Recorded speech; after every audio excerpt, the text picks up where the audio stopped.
নমস্কার বন্ধুরা, আশা করি আপনারা সকলে ভালো আছেন। কাকুলি কিচেনে আপনাদের সকলকে স্বাগত। আজকে আমি বানিয়েছি চমচম।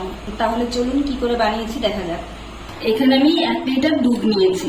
দুধটাকে আমি গরম করে নেব।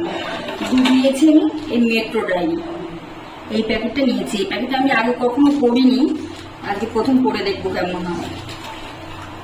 এটাকে আমি ফুটে ওঠা অবধি অপেক্ষা করব। দুধটাকে হাতা দিয়ে নেড়ে চেড়ে দিতে হবে, শর্ট যেন না পড়ে। আর বেশিক্ষণ জাল করবো না, শুধু ফুটে উঠবে। একবার ফুটে উঠলে আমি অফ করে দেবো। এখন ফুটে উঠছে, এখনই আমি গ্যাসটাকে বন্ধ করে দিচ্ছি। হালকা একটু ঠান্ডা করে নেব। আমি হাতা দিয়ে নেড়ে নেড়ে একটু ঠান্ডা করে নিয়েছি। এখন পুরোপুরি ঠান্ডা করা যাবে না, হালকা ঠান্ডা করে নিতে হবে। এখন আমি এখানে নিয়েছি 3 চামচ ভিনিগার আর 3 চামচ জল। মানে ভিনিগার আর জল সমান সমান নিতে হবে। এখন আমি একবার পুরোটা দেবো না, অল্প অল্প করে দেবো আর নেড়ে দেবো। একবারে ভিনিগারের জল পুরোটা দেওয়া যাবে না, অল্প অল্প করে দিয়ে নেড়ে দিতে হবে।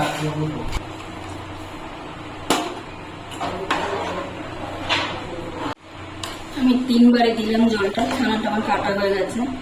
এই দেখুন সবুজ জল দেখা যাচ্ছে। জলটা যখন সবুজ মনে হবে তখন মনে করবেন হয়ে গেছে ছানাটা রেডি। ছানাটা আমার রেডি হয়ে গেছে। এখন আমি এখানে আমি একটা ছাঁকনি নিয়ে নিচ্ছি, একটা সাদা সুতির কাপড় দিয়ে দিয়েছি। এখন আমি ছানাটাকে এর মধ্যে ঢেলে নেব। ছানাটাকে এখন আমি ঠান্ডা জলে ধুয়ে নিচ্ছি। আমি ভালো করে ঠান্ডা জল দিয়ে ধুয়ে নিয়েছি। এখন চিপে আমি জলটা বের করে দেবো। জল আমি বের করে নিয়েছি, যতটা বেরোনো বেরিয়ে গেছে। এখন আমি এটাকে একটা ছাঁকনি করে রেখে একটা কাপ দিয়ে চাপা দিয়ে 10-15 মিনিটের জন্য রেখে দেবো। ছানাটাকে আমি এখন বের করে নিচ্ছি। এখন ছানাটা আমার সুন্দর হয়েছে। এই কাপড়ের গা দিয়ে উঠে গেছে। যদি লেগে থাকতো তাহলে মানে ছানাটা নরম হতো। এখন গেলে পুরোটা উঠে গেছে, ছানাটা আমার ঠিকঠাক আছে। এখন আমি ছানাটাকে ভেঙে নিচ্ছি। এই দেখুন মোলায়েম হয়েছে। এখন ছানাটাকে আমি ভালো করে একটু চটকে নেব।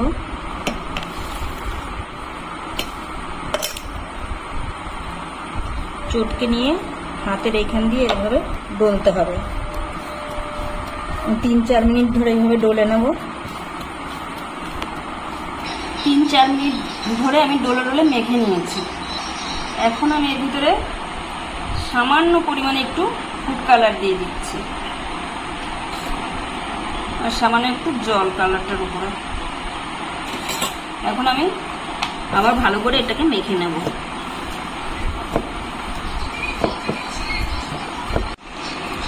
কালারটা দিয়ে আমি সুন্দর করে মেখে নিয়েছি। এখন আমি একটা ভিজে কাপড় দিয়ে এটাকে ঢেকে রাখছি, না হলে ড্রাই হয়ে যাবে। এখন প্রথমে চিনির শিরাটা তৈরি করে নেব। আর ডেকচি নিয়ে নিয়েছি আমি।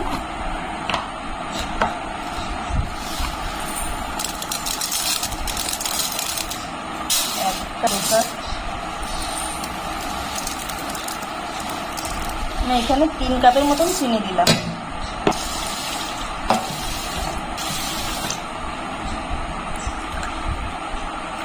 জল দিলাম 4 কাপ। 3 কাপ চিনি আর জল 4 কাপ দিয়েছি। আর আমার কাছে একটু রসগোল্লার রস ছিল আগের, অল্প সামান্য, সেটাও আমি এর মধ্যে দিয়ে দিচ্ছি। এখন আমি জাল করে নেব। আমি চিনিটাকে জাল করতে বসিয়েছি। যতটা চিনি নিতে হবে তার চেয়ে মানে সামান্য একটু বেশি জল দিতে হবে। খুব বেশি প্রথমে দেব না। আমি এখানে 3 কাপ চিনি নিয়েছি, 4 কাপ জল দিয়েছি। এটা জাল হতে থাকুক, ততক্ষণ আমি চমচমটা বানিয়ে নিই। এখানে আমি অল্প অল্প করে নেব। অল্প অল্প করে ছানা নিয়ে আমি গোল করে নেব। প্রথমে সুন্দর করে গোল করে নিয়ে হালকা একটু লম্বা করে দেবো। এইভাবে বানিয়ে নেব চমচমগুলো। গায়ে যেন একটু ফাটল না থাকে, তাহলে কিন্তু রসে দিলে ফেটে যাবে। এইভাবে বানিয়ে নেব। খুব বেশি বড় করছি না, ছোট ছোট করেই বানাচ্ছি। প্রথমে একটু গোল করে নিয়ে হালকা একটু এরকম এইভাবে আমি সবগুলো। চিনিটা আমার গলে গেছে, একটার বা দুটার কিছুই করতে হবে না, চিনিটা গলে যাওয়া অব্দি অপেক্ষা করতে হবে। চিনিটা গলে গেলেই এখন চমচমগুলো ছেড়ে দিতে হবে। আমি প্রথমে একটা দিয়ে দেখছি, দিয়ে দেখতে হবে, যদি মনে করেন ভেঙে না যায় তাহলে ঠিক আছে।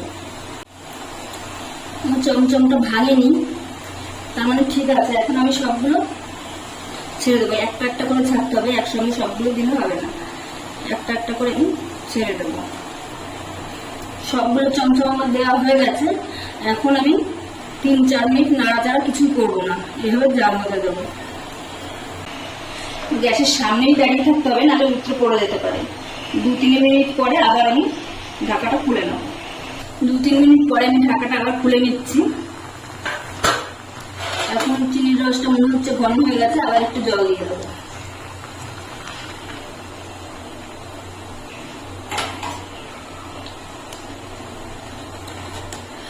চমচমটা প্রায় আমার হয়ে এসছে, আর অল্প বাকি আছে। আবার আমি ঢেকে দেবো। এরকম 2-3 বার করে ঢেকে দিতে হবে, আর একটু জল দিতে হবে। রসটা ঘন হয়ে আসলে একটু জল দিতে হবে, গরম জল, ঠান্ডা জল দিলে হবে না কিন্তু। আমি আবার ঢাকা খুলে নিচ্ছি। আমি 3-4 বার করে জল দিয়েছি। এখন এটা আমার হয়ে গেছে, দেখুন চমচমগুলো ফুলে ডবল হয়ে গেছে।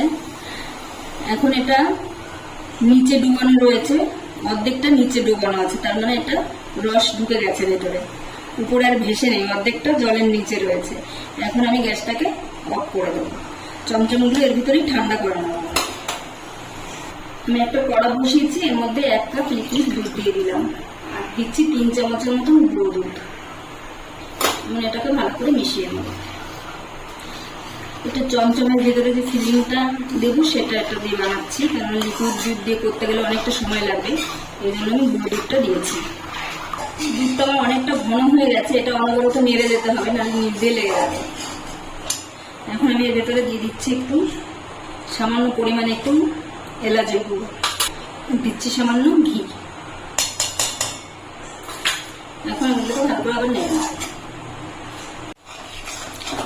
মাওয়াটা আমার তৈরি হয়ে গেছে, এরকমই পাতলা থাকবে, পরে শুকিয়ে গেলে আবার ঘন হয়ে যাবে। আমি এখন গ্যাসটাকে অফ করে দিচ্ছি। মিষ্টিগুলো আমার ঠান্ডা হয়ে গেছে, দেখুন কি সুন্দর রস ঢুকেছে এর ভিতরে, খুব স্পঞ্জিও হয়েছে। এই যে রস চিপে বের করে দিলে আবার রসের মধ্যে দিলে আবার ফুলে উঠবে আগের মতো, দেখে বুঝতে পারছেন কত সুন্দর হয়েছে। এখন আমি এগুলো রসগুলো আমি এটার মধ্যে দিয়ে দিচ্ছি, রসগুলো জড়িয়ে নেব।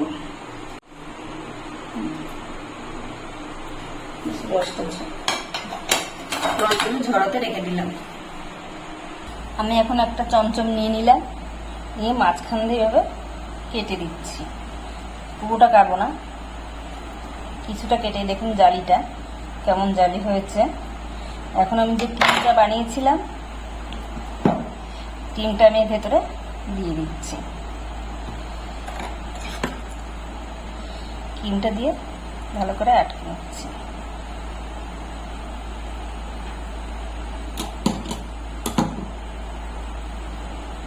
রেডি হয়ে গেছে একটা। এখন আমি একটা উপরে কিশমিশ দিয়ে গার্নিশ করে দিচ্ছি। আর একটা কেটে নিচ্ছি। সবগুলোই সুন্দর জালি হয়েছে, এই দেখুন ভেতরটা। ছুরি দিয়ে ভালো করে এই করে দিলাম।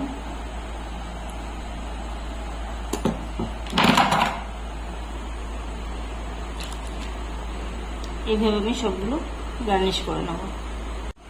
রেসিপিটি আমার তৈরি হয়ে গেছে। আপনারাও সহজে এইভাবে মিষ্টি তৈরি করে নিতে পারেন বাড়িতে। রেসিপিটি যদি ভালো লাগে তাহলে একটা লাইক করবেন, সাবস্ক্রাইব করবেন এবং কমেন্ট করে জানাবেন কেমন হয়েছে।